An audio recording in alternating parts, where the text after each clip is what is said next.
¿Cómo se abre esto? Everybody does mean welcome, so welcome aboard, everyone.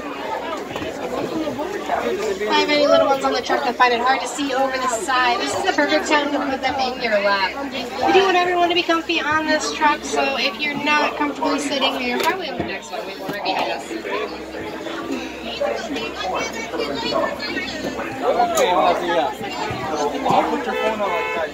Sante Sana Warden. Alright friends, as we say here in Harambe, twin day. That means let's go. Well, Jumbo friends, my name is Lindsay and I'll be your safari guide today. Take a look at that animal spotting guide above you. Those are some of the animals that we might find out in the reserve. Can't promise that we'll see all of those animals, but we usually have some really good luck. Now, is there anyone that is on their very first safari today? Raise your hand if it's your very first safari. Oh, quite a few of you. Well, welcome, folks. And to those of you returning, welcome back. Oh. No two safaris are ever the same. The animals make sure of it. Now, it's going to get pretty bumpy out here, so I am going to ask that everyone remain fully seated the entire time out on the reserve, even if we come to a stop. Okay, it happens. That does include any little ones sitting on your lap. They're fine to sit there, just please don't raise them up like Simba folks. I'd hate to lose anyone off the truck. Now friends, we're going to be entering the home of these animals, and we want to be really respectful to them. So I am going to be asked that there be no kissing, cooing, whistling, making any kind of noises at the animals. We probably wouldn't be a fan of somebody if they came into our home and made those noises at us. The animals aren't really a fan of it either. They'll stay further away, or they won't respond at all. Either way, we want them to like us so that they come closer to the truck, right folks? That's the goal. We get those pictures. Alright friends, we're going to be starting our journey in the Little Ituri Forest. There are lots of trees and dense vegetation in here, and the animals have adapted to be very good at hiding, so we want to keep our eyes open and look for anything hidden among the trees. I think I see one right away. Looks like there's two of them. That animal on the right-hand side, the brown one with the black and white stripes, is an okapi. Those black and white stripes on the okapi make it look like it's related to a zebra, but that is the only known relative of the giraffe. They have a very similar skull structure to the giraffe, and they also have a very similar long tongue. You might have seen it sticking its tongue out when we went by. They use those tongues to reach into the leaves to eat. Now the okapi kind of looks like a combination of a bunch of different animals, and for that reason it was thought to be a mythical creature, kind of like the unicorn, up until 1901, at least by Westerners. Locals knew it was a real animal way before us. Hay un pájaro allá arriba. Up to the right on the hill, that white and black bird is a saddle-billed stork. A little bit harder to see, it's kind of hidden behind the bush there, on the right-hand side. But on the left, very easy to see, that is a black rhinoceros walking out there. They're the smaller of the two rhinos here on the reserve. They can only weigh about 3,000 pounds. There are less than 5,000 of those black rhinos left in the world. There's another one lying down to the left. They are targeted for their horns, which some people believe have medicinal value, but their horns are just made of the same material as our fingernails, a material called keratin.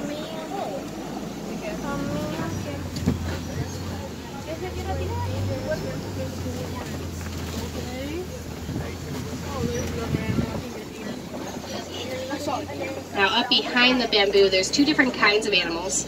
The light brown one with the stripes walking towards us is a greater kudu. And then up on the hill, the rust-colored animals with the horns are bongos. Bongos are nicknamed the ghosts of the forest because of their ability to blend in so well with their surroundings. Both male and female bongos have those horns on their heads. That aids them in running under shrubs and bushes when escaping predators. But we can tell those are female greater kudu, and that's because they don't have any horns. Male greater kudu will have horns that can reach about 6 feet long. Pretty impressive considering they stand about 5 foot at the shoulder. Alright friends, we are heading out on the Little Ituri Forest and up to the Sapi River, where there are a lot of aquatic animals. So we want to keep our eyes on the surface of the water and look for anything hidden beneath.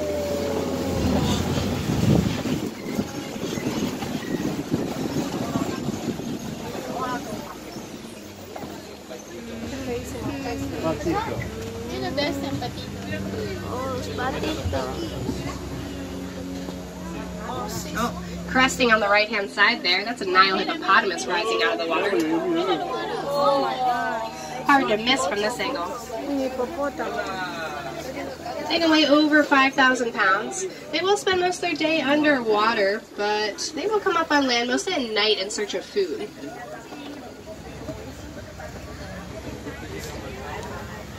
Now their heads are perfectly adapted for their life underwater. There's another one on the, few of them on the left there.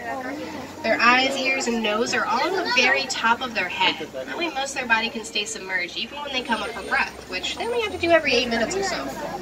There's another two on the left-hand side. Yeah, thank you for pointing this out to me. There's another. We call a group of hippos a bloat. Oh man, It's a little insensitive if you ask me. But I look at didn't. hippo. If you're wondering what they're doing with their tails there, that is a way that they mark their territory. It's a little bit of a gross way if you ask me, but... Oh god. Those birds nesting on the trees are pink-backed pelicans, and they get their name from mating season when their backs will turn a bright pink color. Those are very social birds. They'll nest in groups up to 500 pairs. That's 1,000 pelicans in one spot.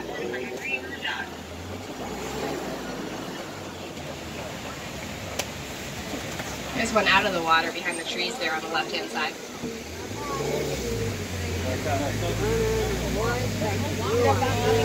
Now friends, we're going to go poly-poly over this bridge. I mean, it's very slowly because I don't want to go swimming with those Nile crocodiles over to the left of Mira el us. aligarto. They grow to be 16 feet long. They mostly fish, but they're really not picky. They'll pretty much snack on anything that crosses their path when they're hungry, including small hippos and zebras. Oh, mira eso. Mother crocodiles are really protective of their young. If she senses danger, she'll flip her babies into a throat pouch in her mouth and get them away to safety. And look at the little belly she's eating them. She's keeping them safe.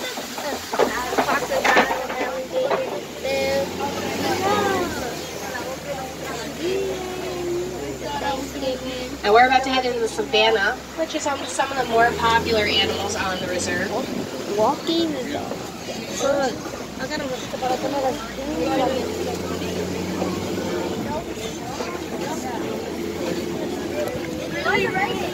As we enter the savannah, if you take a look on your right-hand side, you're going to see a funny-looking tree. Looks a little bit like it's upside down. That is a baobab tree, and they go about 9 months out of the year without holding any leaves, which will help them store water.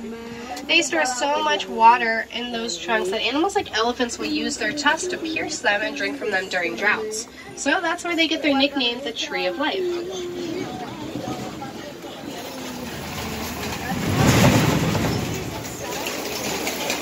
I do see some animals up ahead. We're going to be getting a lot closer to them, but if you look at the shape of the savannah, you can see already it looks really different from the Little Ituri Forest. There's a lot more open space out here. That's because there are a lot of grazers on the savannah, a lot of animals that travel in very large numbers that eat the grass and the leaves, and they're responsible for shaping everything that we see. Los caballos. I don't know.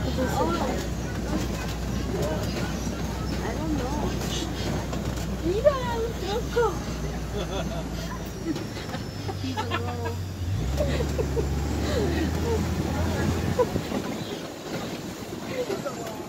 Now inside the den on the left-hand side, those are African wild dogs. They're nicknamed painted dogs because each of their coats is a very individual pattern to that dog. They also identify each other over great distances. Los perros salvajes. Those are very accomplished hunters. 80 to 90% of their hunts are successful. Well, make sure we're all staying seated, folks. I know it's tempting. Over on the left, those are sable antelope lying down there. They have those very sharp horns that curve out over their backs. Those horns defend against predators that might be jumping on them from behind. Now, they are the symbol of Harambe Wildlife Reserve, and that's because they're very protective animals of each other and themselves. If given the choice, they will fight to defend their own rather than flee from danger.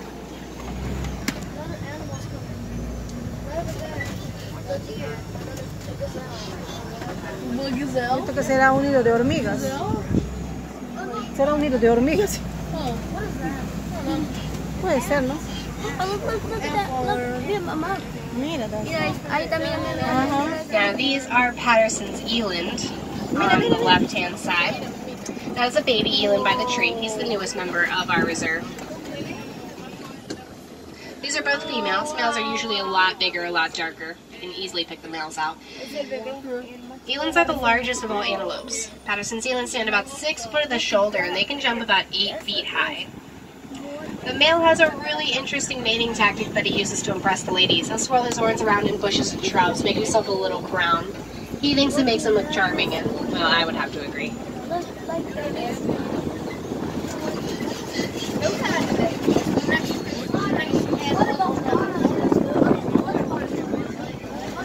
Now those gray animals up on the hill there are white-bearded wildebeest. Wildebeest travel in very large numbers. 1.5 million wildebeest will travel around 1,000 miles all in 1 year. That is called the Great Migration. And to travel in such large numbers, you'd have to be pretty organized, so wildebeest will sleep in rows. That way, if they do sense danger coming, they can get up and run at a moment's notice without hurting each other.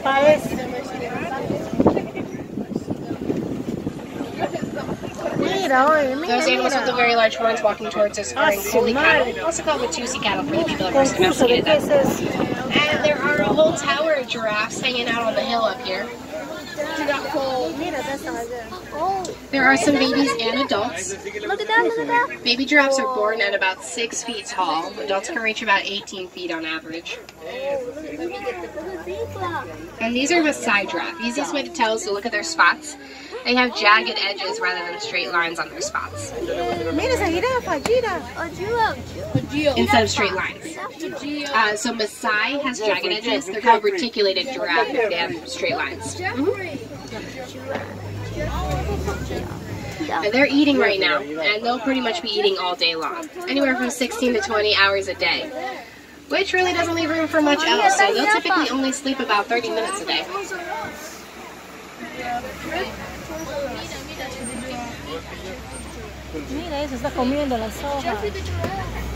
Might be able to see them using those long tongues to reach up into the leaves.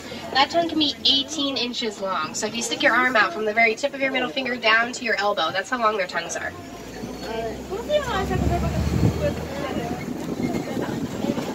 Now, I'm starting to see some fallen trees around, folks, so that must mean we're entering elephant country.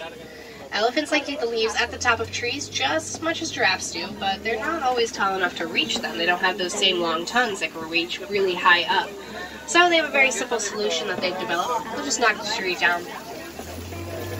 Those are African elephants over there on the right-hand side. Average male weighs around 11,000 pounds. Now, if you look at their backs, they are covered in sand. That helps protect them against the sun. Elephant skin is really sensitive to the sun. If you look to the left, all the way up in front of us against the wall, that's a mandrill, that monkey up there. My favorite fact about mandrills is that they have little snack pouches in their cheeks. They can store up to 1 full stomach's worth of content in those pouches to eat later. Now, female elephants herd together throughout their lives, and they're run by a matriarch. That's usually the oldest, wisest female in the herd. She is the one with the most knowledge to keep everybody safe. But male elephants are much more solitary. They go off by themselves when they reach adulthood, and sometimes will form smaller bachelor herds, but they're looser and break apart more easily. Now, when we talk about conservation for animals like elephants, one of the things that comes up sometimes is animal-human conflict, and elephants are a great example of this. Elephants have migration patterns that they take every year, and the herds will travel the same route, because, well, that just makes sense. They know the route, and they'll teach it to their young who will take the same route going up. Well, what happens when people start planting crops in the middle of their migration patterns? They tend to just walk all over them. I can't really blame them. It's the easiest route, and they don't really see any reason why not.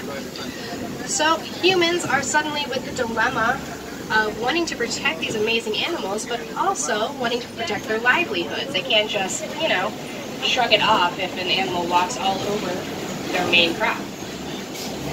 So sometimes with animal-human conflict, we have to come up with more creative solutions for conservation efforts.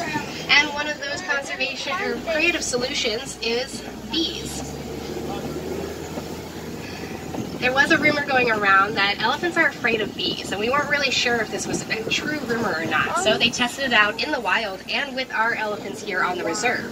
And they discovered that, yeah, elephants don't like bees at all. They will actively avoid them.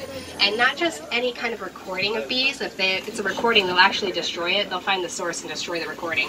It has to be real bees. And if there are real bees around, they don't go near that area. So farmers out there started growing beehives, and well, it worked. But elephants started changing their patterns, so they're safer because they aren't coming up against these humans all the time. Farmers aren't losing their livelihood, and they even have an added bonus of having an extra stock of supply because now they have honey as well. And it helps the bees because, well, they have a lot of extra homes suddenly. So when we talk about conservation and those animal-human conflicts come up, this is one of the ways that we help elephants out and help other animals.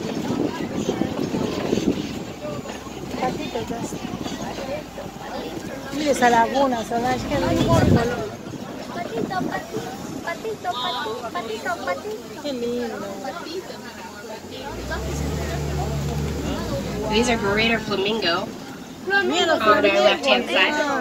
They are the largest of all flamingos, as well as the lightest pink color. They get their coloring from their diet. They'll eat the brine shrimp in the water, which will dye their feathers. A group of flamingos is called a flamboyance. Flamingos! Look at the baby one! Look at that! Flamingo. Flamingo. Hey, you flamingo. Baby, you flamingo. Now, flamingos have a really cool filtering system in their beak. They'll stick their whole head in the water, gather up the water and food, and when they lift their heads out, there's little ridges in the side of their beaks that allows the water to strain out.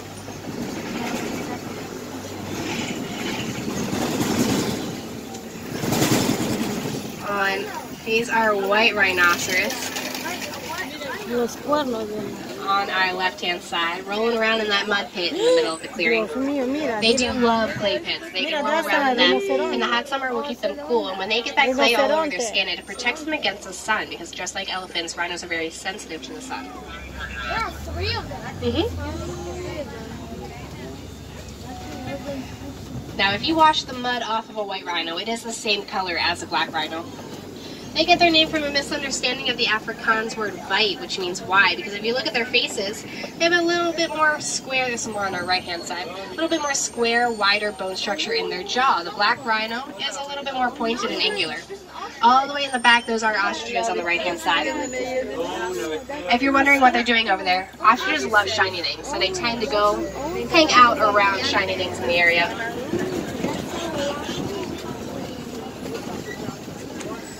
Now, rhinos can run at about 35 miles an hour, but they really can't see very far in front of themselves at all, so a group of rhinos is called a crash.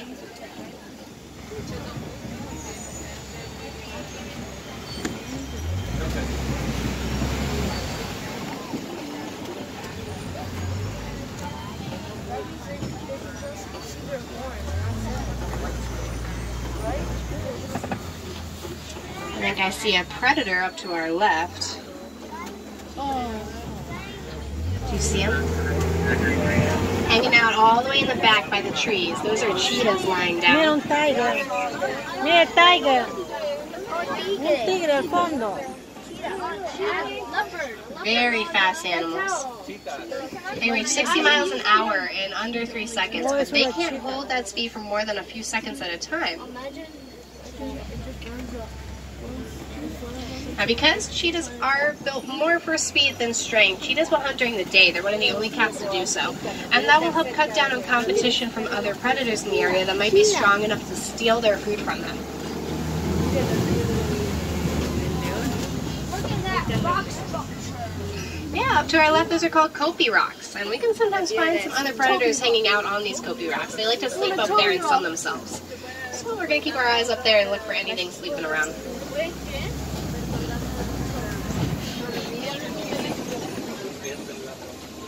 What did you do?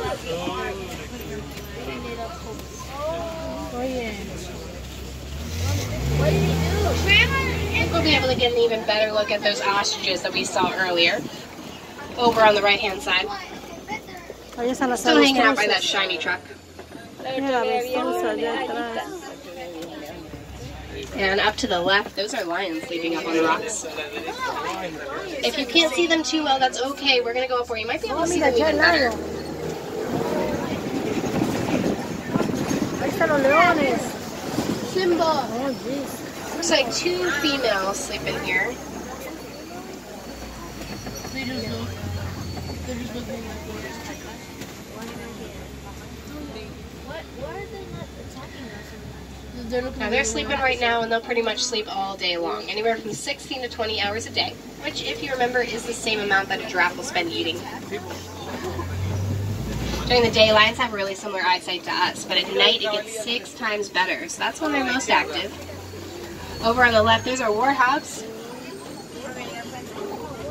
Mira un jabalí. There's some people saying Pumbaa. Pumbaa is Swahili for foolish, but I don't know how foolish these guys are. They use those strong tusks to burrow around holes in the ground. Works out pretty well for them. This animal on our right is a bantabak, and you can get a little bit better look at those ostriches hanging out over there as well. That bantabak almost has a purple color to its coat. They were targeted for those coats until there were only 17 of them left in the entire world. They've made a really good comeback since then.